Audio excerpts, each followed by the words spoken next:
The studio lights blazed hot as millions of Americans tuned in. The show had been promoted for days, Denzel versus Miller, the debate that Washington can't Mississippi. Cameras zoomed in on Denzel, calm yet sharp-eyed, his tone laced with confidence. Across from him sat Stephen Miller, stiff, unreadable, ready to defend the administration's latest immigration policy. The air was thick with tension, the kind that feels electric before a thunderstorm. Then, without warning, Denzel leaned forward and said, "Stephen, you talk about strength, but you act like a clown, and at what, 4'10"? The audience gasped. Even the host froze mid-breath. For a split second, Miller's face went pale, then red. On social media, clips spread like wildfire before the segment even ended. Denzel destroys Miller live started trending. What began as a policy debate had just become a cultural flashpoint. And somewhere backstage, J.D. Vance was already on his phone, watching, fuming, preparing to strike back. Phones lit up like a city at midnight. Producers yelled for B-roll, cheering writers hammered keyboards, and the control room replayed the moment frame by frame. Denzel's lean in, the clown, the 4'10", Miller's stunned blink. Within minutes, the clip hit every feed. Late-night hashtags multiplied, hashtag clown show, hashtag size of the argument, hashtag Denzel live. Cable panels split-screened outrage and awe. Some called it refreshing truth, others, a cheap shot. Either way, nobody looked away. Miller tried a measured recovery on air, but his voice thinned under the lights.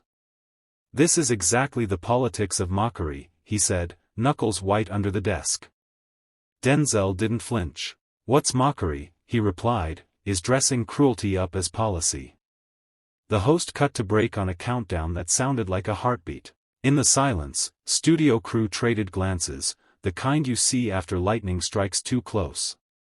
Across town, J.D. Vance watched from a green room, jaw set, tie slightly loosened as an aide handed him a phone pulsing with alerts.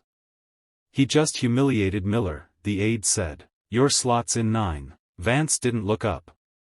"Good," he murmured. "Let's raise the stakes." He strode onto his own set moments later, lights snapping on like a verdict. "What you saw wasn't courage," he declared to camera, "it was a Hollywood stunt, bullying sold as bravery." The line hit the wires before the segment ended. Denzel's team huddled in a cramped dressing room, monitor volume low, captions flying.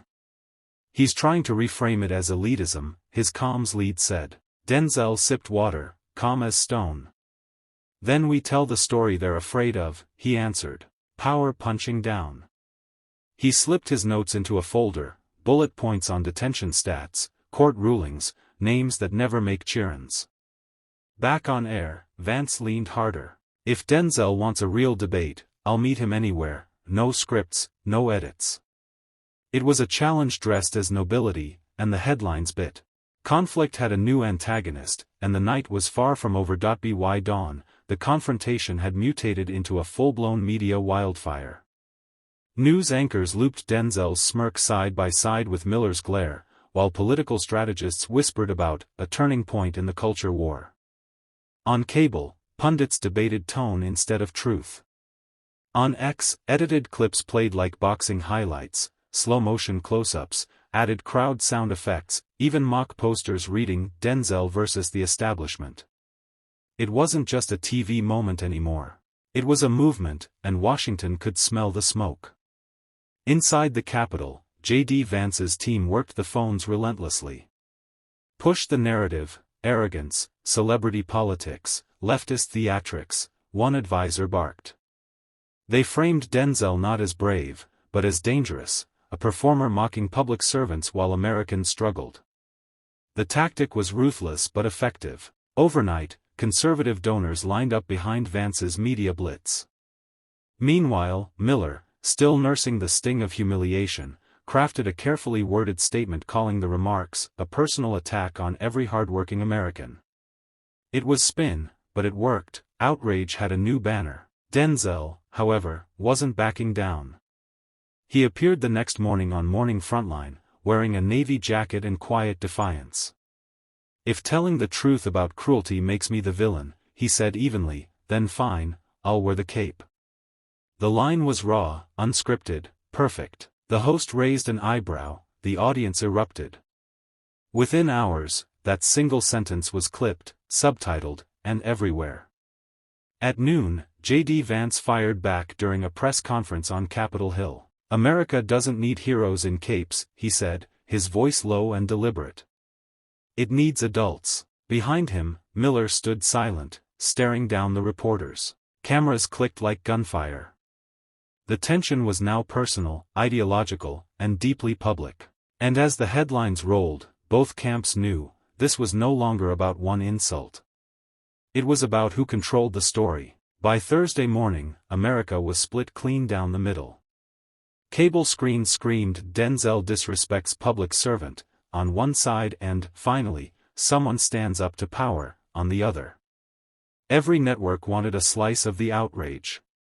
Late-night shows replayed the moment with dramatic music, morning podcasts dissected tone and intent, and even sports anchors tossed in jokes before halftime. The country wasn't debating policy, it was debating attitude. Behind the scenes, J.D. Vance's media team flooded the internet with slick, fast-cut videos painting Denzel as Hollywood gone rogue. They spliced clips from his films with his viral insult, adding captions like, "Acting brave doesn't make you right." Within hours, those edits racked up millions of views. The goal was simple: turn charisma into arrogance. Denzel supporters, however, countered with their own edits. Threads of Miller's old interviews, his rhetoric on purity and borders, set against Denzel's calm defiance. The war for narrative control was digital, fierce, and blindingly fast. In Los Angeles, Denzel's publicist scrolled through the chaos, jaw tight. "They're trying to bury the message in memes," she said. "Let them try," Denzel replied. He stood by a window overlooking the hazy skyline, phone buzzing non-stop. "People aren't blind. They can feel when someone's punching down." He wasn't angry, just focused. That made him more dangerous than a shouting match ever could.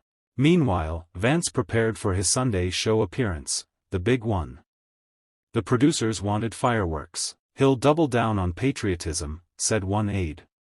"Frame Denzel as out of touch." Another grinned. "And Miller? We keep him quiet. Victimhood works better when it looks humble." By midnight, the internet wasn't sure who was leading the fight, the actor, the strategist, or the opportunist. But everyone agreed on one thing: it wasn't over. Sunday night came with the kind of silence that only happens before chaos. The network billed it as a national conversation, but everyone knew what it really was: a ratings war. The stage was circular, the lights harsh, and the moderator barely hid their excitement. Denzel took his seat first, calm, collected, his dark suit almost absorbing the spotlight. Minutes later, J.D. Vance walked in with his trademark half-smile, shaking hands like a politician on autopilot. The air crackled with the kind of tension no script could fake. "Mr. Washington," the moderator began, "you called Stephen Miller a clown. Do you regret that?" Denzel didn't blink. "I regret that cruelty still gets airtime dressed up as policy." The audience hummed, half gasp, half applause. Vance leaned forward, ready. "See, that's the problem. You think moral superiority equals leadership. You're just playing a role, America's moral actor-in-chief." His tone was sharp, rehearsed, weaponized. Denzel turned his head slowly. "If speaking truth to power looks like acting," he said quietly, "maybe the problem isn't the performance, maybe it's the audience." The room froze. Cameras zoomed. It was the kind of line people would replay for years. Vance smirked, masking frustration. "You sound more like a preacher than a policymaker." "And you sound," Denzel replied smoothly, "like someone afraid of what preaching might wake up." Social media exploded before the commercial break hit. Hashtags multiplied, hashtag Denzel vs. Vance, hashtag moral mic drop, hashtag the actor who spoke. Commentators scrambled for talking points, but the footage spoke louder than any spin. When the lights dimmed, Vance's team panicked backstage. "He flipped it," one whispered. "He turned arrogance into empathy." But Vance wasn't listening. He was staring at the live poll rising on the side screen. 68% thought Denzel had won the exchange. It wasn't just a debate anymore. It was a reckoning. By dawn, Washington wasn't waking up, it was reloading. The clip of Denzel's final line had gone nuclear overnight. Every network, every blog, every social feed was looping it with breathless captions. He said what America was thinking. Meanwhile, J.D. Vance's office became a command center of panic.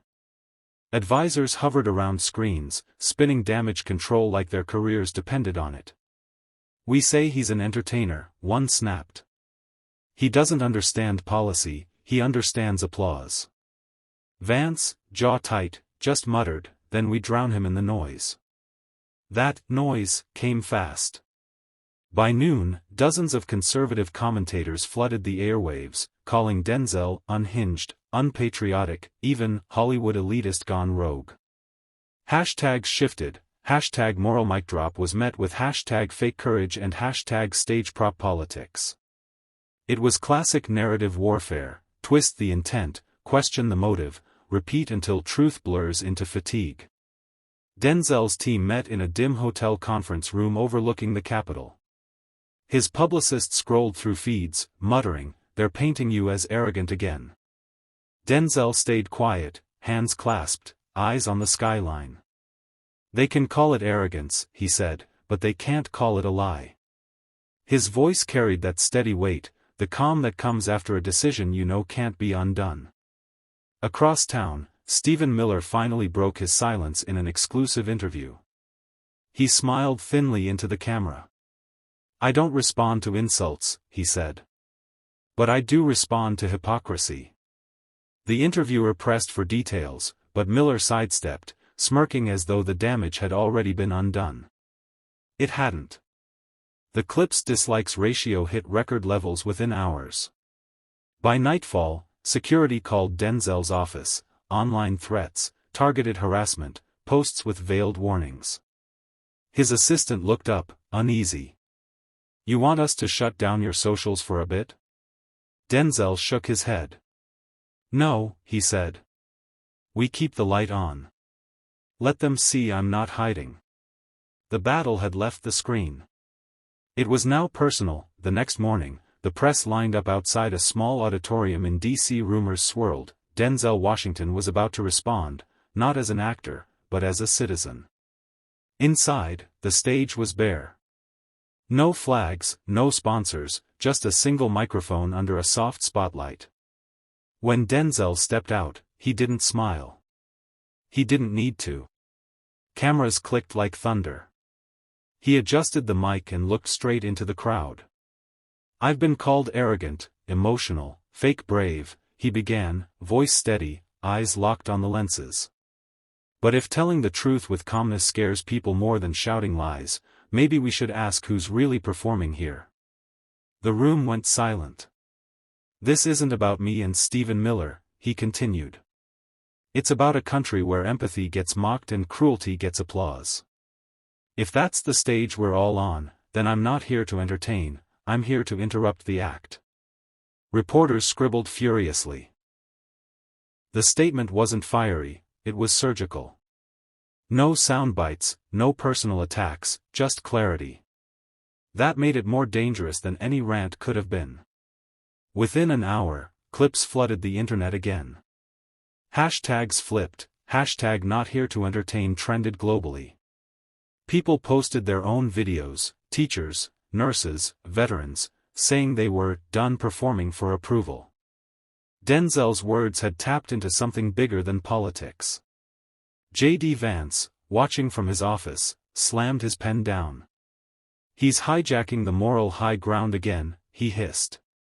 His aide hesitated. "He's not playing your game, sir." Vance glared. "Then we change the rules." Within minutes, his team leaked a document, a cherry-picked memo twisting Denzel's charitable donations into claims of hypocrisy. The press bit hard, hungry for scandal. Denzel's comms director burst into his office. "They're spinning you as fake philanthropy." Denzel exhaled. "Good," he said quietly. It means they're running out of truth. Outside, protests were already forming, not against him, but for him. The spark had become a firestorm. By Friday, Washington looked like a city running on caffeine and chaos. Outside the Capitol, protesters waved handmade signs, some with Denzel's quote, "I'm not here to entertain," others simply reading, "Truth isn't arrogance."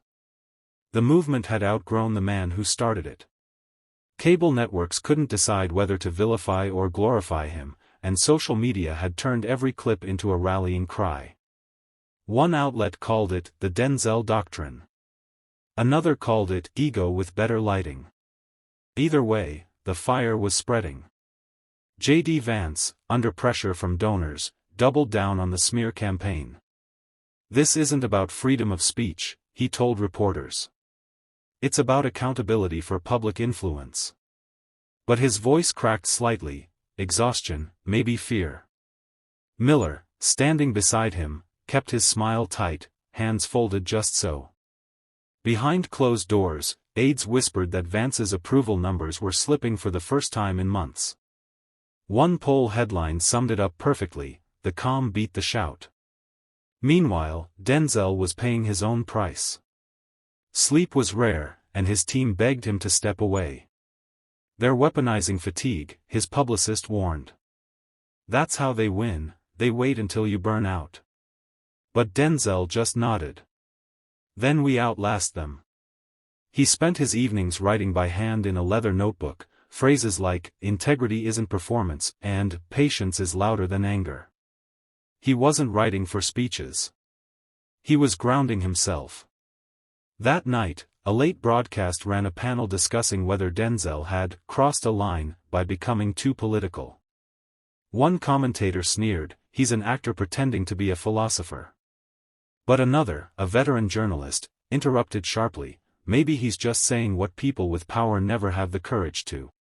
The clip went viral again, this time without Denzel even speaking. The next morning, a memo leaked from a Senate aide. J.D. Vance's office had quietly reached out to media partners, urging them to refocus on policy over personality. Translation: the storm had turned against them. For the first time in a week, Denzel smiled. The narrative was shifting. But he knew, the final blow still hadn't landed. It was Monday night when the network announced an emergency broadcast, Town Hall, the future of civil discourse. The teaser clips were bait enough: Denzel, J.D. Vance, and Stephen Miller, all confirmed. Millions tuned in. The set gleamed under blinding white light, polished wood floors, chrome podiums, and the tension of two Americas colliding. Denzel stood stage right, shoulders relaxed, eyes scanning the crowd. Across from him, Miller whispered something to Vance, who grinned like he'd already won. The moderator opened briskly, "Tonight, can empathy survive politics?" A hollow question with sharp teeth. Miller spoke first, a rehearsed line about respect for institutions. Then Vance cut in, voice tight, "Respect starts with humility, not insults." He turned, locking eyes with Denzel. "You call people clowns on national TV and then claim to represent decency." Denzel waited, then stepped forward. "I called out hypocrisy," he said quietly. "If that's indecent, then maybe decency's been misdefined." Gasps rippled. The camera zoomed in, no smirk, no sarcasm, just conviction. Miller jumped in, "You're lecturing millions of Americans who..." Denzel raised a hand. "I'm speaking to them, not down to them. There's a difference. And maybe that's why this hurts." The crowd erupted, applause mixed with boos, but mostly awe. Social media detonated within seconds, hashtag the reckoning live, hashtag truth over spin. Every outlet scrambled to clip the moment. Vance looked down, forcing composure, but his clenched jaw betrayed him. Backstage, producers whispered, "He did it again." One replied, "No, this time he ended it." As the cameras faded to black, Denzel didn't celebrate. He simply stood still under the fading light, the weight of the room pressing against his calm. He hadn't come to win, he came to clarify. And clarity had never sounded so loud. By dawn, the clips had conquered every feed, every headline, every phone screen in America. Denzel's calm shatters the spin. J.D. Vance silenced by simplicity. Even networks that usually mocked him had to admit it, the moment was historic. He hadn't yelled. He hadn't insulted. He'd just dismantled an entire culture of arrogance with composure sharper than rage. In the following days, analysts replayed the footage like it was evidence in a national trial. They pointed to his stillness, the rhythm of his words, how his pause after "maybe decency's been misdefined" hit harder than any punchline. Commentators called it the new rhetoric of restraint. University professors dissected it in communication courses. Activists quoted it on protest signs. J.D. Vance, meanwhile, disappeared from public view for a week. His staff issued a hollow statement about media bias, but even his allies knew the damage was irreversible. Behind closed doors, one aide reportedly muttered, "He tried to debate a man who doesn't fight," he reflects. Denzel's response? A short message on social media. Silence isn't weakness. It's precision. No hashtags. No hashtags were needed. The phrase alone became a movement. It appeared on shirts, murals, even protest banners in front of the Capitol. The country had seen something it didn't expect: dignity used as a weapon. That weekend, a journalist asked him if he thought he'd changed anything. Denzel smiled faintly. "Change isn't loud," he said. "It's consistent." Then he turned away, blending into the quiet hum of a city still arguing about what truth sounded like. The credits of the story weren't written in victory, they were written in the stillness that followed. And in that silence, America didn't hear surrender. It heard a reminder: power doesn't always roar. Sometimes, it simply refuses to flinch. And that's the thing about truth, it doesn't beg to be believed. It just waits, patiently, until the noise burns itself out. In the end, Denzel didn't win because he shouted louder. He won because he didn't need to. Silence spoke. And the whole country finally listened.